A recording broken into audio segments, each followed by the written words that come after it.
कृष्ण सिंह कल्लू जी, ये बताइएगा कि आपको लोजपा रामविलास से निष्कासित कर दिया गया है, उसको लेकर के आपने चिराग पासवान को एक लेटर लिखा है। क्या लगता है कि चिराग पासवान ये पत्र पढ़ के आपको फिर से दोबारा पार्टी में शामिल करेंगे? लोक जनशक्ति पार्टी रामविलास के राष्ट्रीय अध्यक्ष आदरणीय चिराग पासवान जी को हमने एक पत्र के माध्यम से यह अवगत कराया था कि पार्टी के वर्तमान प्रदेश अध्यक्ष आदरणीय राजू तिवारी जी के द्वारा लगातार पार्टी को तोड़ने का कार्य किया जा रहा है। पार्टी के द्वारा एक संविधान का निर्माण किया गया था, जो संविधान हमारे लिए एक पवित्र ग्रंथ के तौर पर हम उसको देखते हैं। जिस तरीके से लगातार पार्टी को तोड़ा जा रहा था, इसको लेकर के हमने पत्र से अवगत कराया। वहीं दूसरी ओर राजू तिवारी जी के द्वारा यह निर्णय लिया गया कि हम पार्टी के विरुद्ध हम कार्य कर रहे हैं और उनके द्वारा जो है अनुशासन समिति के एक पत्र के माध्यम से मुझे पार्टी से 6 सालों के लिए उन्होंने निष्कासित कर दिया। तो ऐसा है कि हम पार्टी को बचाने के लिए हर वो एक कदम करेंगे, चाहे वो कदम कोई हो, काहे नहीं हमारी जान की आहुति भी देनी पड़ जाए। अगर हम गलत हैं तो पटना के किसी एक सड़क तय कर दे पार्टी और मुझे फांसी की सजा दे दे। अगर हम सत्य हैं तो पार्टी हमारा साथ दे। हमने पार्टी के अभिभावक तुल्य नेताओं एवं पार्टी को सींचने वाले कार्यकर्ताओं के नाम मेरा एक खुला पत्र लिखा गया है, जिस पत्र को हम अगर आपका इजाजत हो तो हम उसको पत्र पढ़ के सुना भी दें। कोई भी लड़ाई आसान नहीं होती है, खासकर जब आपको एक साथ कई साजिश से लड़ना हो। सच को हमेशा इम्तिहान देना पड़ता है। मेरी लड़ाई भी कुछ ऐसी ही है। मुझे पार्टी से निकाला गया, कोई जरूरत नहीं है कि आप इसमें मेरा साथ दें, लेकिन जिस पार्टी को देश के दूसरे अंबेडकर कहे जाने वाले स्वर्गीय रामविलास पासवान ने बनाया, उस पार्टी के संविधान को मौजूदा प्रदेश अध्यक्ष आदरणीय राजू तिवारी ने तार-तार किया। इसके सबूत मैंने प्रस्तुत किए हैं मीडिया चैनलों में। साथियों, कैसे संविधान के नियमों की धज्जियां उड़ाई है, मैं स्पष्ट दिखाया हूं। बार बार यह सवाल पूछ रहा हूं कि प्रदेश अध्यक्ष राजू तिवारी ने संविधान की धज्जियां नहीं उड़ाई तो चुप्पी क्यों साधे हुए हैं? साथियों, राजू तिवारी ने आप जैसे कई लोगों के साथ फर्जीवाड़ा किया। मतलब पार्टी का संविधान उनको 8 से ज्यादा प्रदेश उपाध्यक्ष बनाने की इजाजत नहीं देता है, उन्होंने 24 बना दिए। जाहिर है 16 लोगों के साथ फर्जीवाड़ा हुआ। इसी सब तरह कई और घपले घोटाले राजू तिवारी ने पार्टी के साथ किया है। दिल पर हाथ रखकर सोचिए साथियों, जिस व्यक्ति के हाथों में पार्टी के प्रदेश की कमान हो, वह व्यक्ति जाकर रातों के अंधेरे में पशुपति कुमार पारस से मिलता हो, जिन्होंने हमारी पार्टी को तोड़ा, हमारे पिता तुल्य स्वर्गीय रामविलास पासवान जी की आत्मा को चोटिल किया। अंदाज लगाइए हमारे नेता चिराग पासवान के साथ कितनी बड़ी साजिश रची जा रही है। मैं जानता हूं साथियों, पार्टी में रहकर इस तरह आवाज बुलंद करना आसान नहीं है। सबकी अपनी अपनी मजबूरियां हैं, लेकिन याद रखिएगा, आज हमारे नेता को कमजोर करने की कोशिश हो रही है, हमारी पार्टी को तोड़ने की कोशिश हो रही है। और समय आएगा तो इतिहास आपको सवाल पूछेगा कि जब यह सब हो रहा था तो आप चुप क्यों बैठे थे? साथियों, यह वक्त पार्टी को बचाने का है। मैं नहीं जानता मेरा रास्ता सही या गलत, और जरूरत भी नहीं है कि पार्टी का हर नेता कार्यकर्ता इसी रास्ते पर चलकर पार्टी को बचाने की कोशिश करे, लेकिन कोशिश जरूरी है। राजू तिवारी के चंगल से पार्टी को बचाना है। पार्टी के बड़े नेताओं से यह अपील हाथ जोड़कर हमने किया कि अगर उनको मेरी बात गलत लगती है तो पटना का कोई भी चौराहा तय कर ले और मुझे उस चौराहे पर खड़ा करके जो सजा देना है आप दे सकते हैं। ये खुली चुनौती मैं देता हूं। कौन नहीं जानता आज राजू तिवारी से पार्टी के 90% नेता कार्यकर्ता त्रस्त है। मेरा मानना यह है कि पार्टी के बड़े नेताओं की जिम्मेवारी इस वक्त वह मेरा मार्गदर्शन करे। राजू तिवारी जी के चंगल से पार्टी को बचा लीजिए, नहीं तो पार्टी बर्बाद होने से कोई नहीं रोक सकता है। दूसरी ओर हम अपने नेता आदरणीय चिराग पासवान जी से यह कहना चाहते हैं, जिस व्यक्ति ने पार्टी को तोड़ा, परिवार को तोड़ा, उस व्यक्ति से क्यों आखिर ये रातों में मिलते हैं? और तो और उनके जो प्रदेश अध्यक्ष है युवा प्रकोष्ठ के, उन्होंने यह तक कर दिया कि राजनीतिक गुरु राजू तिवारी अपने पशुपति कुमार पारस को ही मानते हैं। तो फिर मुंह में राम बगल में छुरी, आखिर ये क्या हो रहा है? तो लगातार हम अपने नेता आदरणीय चिराग पासवान जी से हाथ जोड़कर विनती करते हैं, प्रार्थना करते हैं, क्योंकि हम लोगों ने पार्टी में जो मेहनत किया है, जो पार्टी को जो हम लोगों ने सींचने का जो कार्य किया 17 सालों में, इससे हम दुखित होते हैं। आप तमाम साथी जानते हैं कि इससे कुछ दिन पहले हमने अपने पिता स्वरूप आदरणीय रामविलास पासवान बाबूजी को खोया था, और आज से ठीक 4 महीना पहले हमने अपने पुत्र को खोया है। मुझे इतना दर्द इन दोनों घटनाओं का है कि मैं उभर नहीं पा रहा था, लेकिन पार्टी को बचाने के लिए मुझे यह कदम उठाना पड़ गया।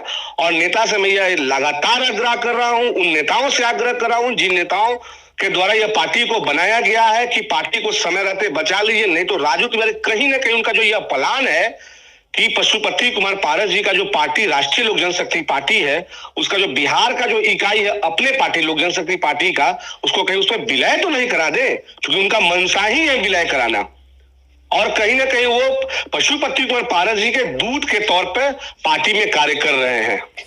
आप कह रहे हैं कि 90% कार्यकर्ता त्रस्त हैं।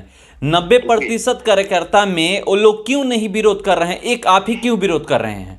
इसके पीछे कारण है सर, इसके पीछे कारण यह है कि हमने जब पत्र के माध्यम से अवगत कराया था, तो उस वक्त तुरंत कौन सी जांच एजेंसी राजू तिवारी जी के ऊपर जांच की और रातों रात मुझे पार्टी से निकाल दिया गया। क्या 24 घंटा इसके लिए बहुत ज्यादा हो गया था या कम पड़ गया था?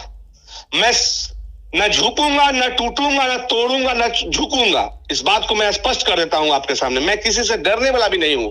मेरी व्यक्तिगत लड़ाई राजू तिवारी जी से नहीं है, मैं नीतिगत लड़ाई लड़ रहा हूं। और हमने यह सब सीखा है अपने नेता दिवंगत स्वर्गीय रामविलास पासवान जी से, आदरणीय जो वर्तमान के राष्ट्रीय अध्यक्ष हमारे चिराग पासवान जी, हमने उनसे सीखा। जिस तरीके से एनडीए के द्वारा रेड कारपेट बिछा दिया गया था 2020 के विधानसभा चुनाव में, लेकिन हमारे नेता ने बिहार की 13 करोड़ जनता का आवाज बनकर उन्होंने एक विपक्ष के रूप में निभाया। और कहीं ना कहीं चिराग पासवान जी कहते हैं हमेशा कि वो शेर के पुत्र हैं, तो यह मैं गर्व से कहता हूं कि मैं शेर के पुत्र और शेर का भाई कहूं तो कृष्णा सिंह कल्लू है। अगर शेर के पुत्र चिराग पासवान है तो शेर के पुत्र के भाई कृष्णा सिंह कल्लू, तो मैं भी शेर का बच्चा हूं। कभी न झुकेंगे, न डरेंगे, न टूटेंगे हम। तो चलिए, आप ये पत्र तो लिख दिए हैं चिराग पासवान को, अब कब पहुंचाने वाले हैं? क्या अपने हाथ से खुद ले जाकर दीजिएगा या फिर किसी और के माध्यम से पहुंचाइएगा? हमने अपने सोशल अकाउंट से, हमने अपने फेसबुक से, अपने व्हाट्सएप से उन लोगों तक यह मैसेज पहुंचा दिया है कि पार्टी टूटने से आप बचा लिए, समय रहते, नहीं तो अब हम यह नहीं देख सकते कि हमारी जो पार्टी वो टूट जाए। क्योंकि पार्टी जो होता है वह एक माँ स्वरूप होता है, और अपने माँ को कोई भी व्यक्ति छित्र बित्र होते नहीं देख सकता है, जो उनके पुत्र होंगे। और मैं यह मानता हूं कि मैं अपनी माँ का पुत्र हूं और कभी यह नहीं देख सकता कि हमारी पार्टी टूटे। चलिए, आप कह रहे हैं, एक आखिरी सवाल है कि आप कह रहे हैं कि मैं चाहता हूं कि ये पार्टी न टूटे, क्योंकि एक बार ये पार्टी टूट गई है, 2 धड़ों में बट गई है। फिर से आप एक आरोप लगा रहे हैं कि जो प्रदेश अध्यक्ष हैं राजू तिवारी फिर से जाति पारस से मिल रहे हैं और इस पार्टी का विलय कराने के चक्कर में पड़े हुए हैं। कि बिहार प्रदेश का, हाँ, बिहार प्रदेश का आप बात कर रहे हैं ना, तो उनके द्वारा जो फर्जीवाड़ा किया जा रहा है, आखिर क्यों लोग, कई लोगों को आखिर पद से हट, संविधान के पद से हटकर उनको पद स्थापित किया जा रहा है, पद दिया जा रहा है। आखिर ये तो सवाल है ना। और सबसे बड़ी बात यह है कि अगर हम झूठ हैं तो हम तो स्वतः खुले चैलेंज कर रहे हैं ना भाई, कि हमको आप सजा दीजिए और नहीं तो साथ दीजिए। तो अभी तक उनके वीर प्रवक्ता, उनके वीर नेता जो बिहार से आते हैं, आखिर सामने क्यों नहीं इसका खंडन कर रहे हैं कि भाई जो व्यक्ति आरोप लगा रहा है, प्रत्यारोप लगा रहा है, वो गलत है। लगभग 72 घंटे से ऊपर हो गए, आखिर किन्हीं को तो आगे क्यों मुंह में दही जमा हुआ है भाई? आप कह रहे हैं कि लोगों के मुंह में दही जमा है, और आप इधर ये भी कह रहे हैं कि 90% कार्यकर्ता इनसे त्रस्त हैं। जब 90% पार्टी के कार्यकर्ता या जो पदाधिकारी या जो भी लोग उसमें मौजूद हैं वो त्रस्त हैं, तो वो क्यों नहीं विरोध कर रहे हैं? ये भी सवाल खड़ा होता है ना सर जी। सबको कुछ ना कुछ अपना एक लालसा होता है, जो कि आप समझ सकते हैं बातों को। लेकिन मुझे कभी पद की जरूरत नहीं थी, मुझे कोई एमएलए नहीं बनना है, मुझे कोई एमपी नहीं बनना है, मुझे पार्टी बचाना। इसीलिए हमने पार्टी की आवाज बनकर लड़ा और लड़ूंगा। उन लोगों की क्या मजबूरियां हैं जो लोग नहीं आके सामने तय कर पा रहे हैं कि करना क्या है, ये तो बात की चीज है। इसलिए हमने आज खुला पत्र उन तमाम लोगों से आग्रह किया है, खुला पत्र के माध्यम से उन लोगों को अवगत कराया कि अब भी वक्त है कि आप पार्टी को बचाइए। और तो और प्रदेश अध्यक्ष जी का चुनाव भी अगर संभव होता है तो प्रदेश अध्यक्ष की चुनाव करने चाहिए, नहीं तो समय रहते प्रदेश अध्यक्ष को चेंज कर दिया जाए। मेरी व्यक्तिगत दुश्मनी राजू तिवारी जी से नहीं है, ऐसा नहीं है कि वे हमारे खेत को जोत लिए चाहे मैं उनके खेत को जोत लिया हूं। यह नीतिगत लड़ाई है और यह लड़ाई हमने अपने नेता आदरणीय चिराग पासवान जी से सीखा है कि संघर्ष का रास्ता कैसे चुना जाता है और अपनी हक की लड़ाई कैसे लड़के हक को पाया जाता है। इस लड़ाई को हम लड़ रहे हैं। चलिए हमसे बात करने कृष्णा सिंह कल्लू और हमसे बात कर रहे थे, फोन पे हम लोग बात कर रहे थे। इनको पार्टी से 6 साल के लिए निष्कासित कर दिया गया है लोजपा रामविलास के, और अब ये आरोप लगा रहे हैं राजू तिवारी पे कि राजू तिवारी बिहार प्रदेश का जो लोजपा रामविलास का इकाई है उसको पार्टी में, राष्ट्रीय लोजपा पार्टी में विलय करना चाहते हैं। रात के अंधेरे में चुपके चुपके मिलने जाते हैं और उनसे 90% कार्यकर्ता और पार्टी के लोग त्रस्त हैं। जब 90% लोग त्रस्त हैं तो जब इनसे सवाल किया तो ये कह रहे हैं कि पता नहीं क्यों वो लोग सामने नहीं आ रहे हैं। ये अकेले सामने आए हैं, इनको पार्टी से 6 साल के लिए निष्कासित कर दिया गया है। इन्होंने एक पत्र लिखा है चिराग पासवान को। अब देखते हैं कि चिराग पढ़ने के बाद क्या इनको पार्टी में शामिल करते हैं या फिर इनको 6 साल के लिए जो पार्टी से निष्कासित किया गया है ये पार्टी से निष्कासित ही रहते हैं। फिलहाल इस खबर में इतना ही, बने रहिए हमारे साथ। नमस्कार।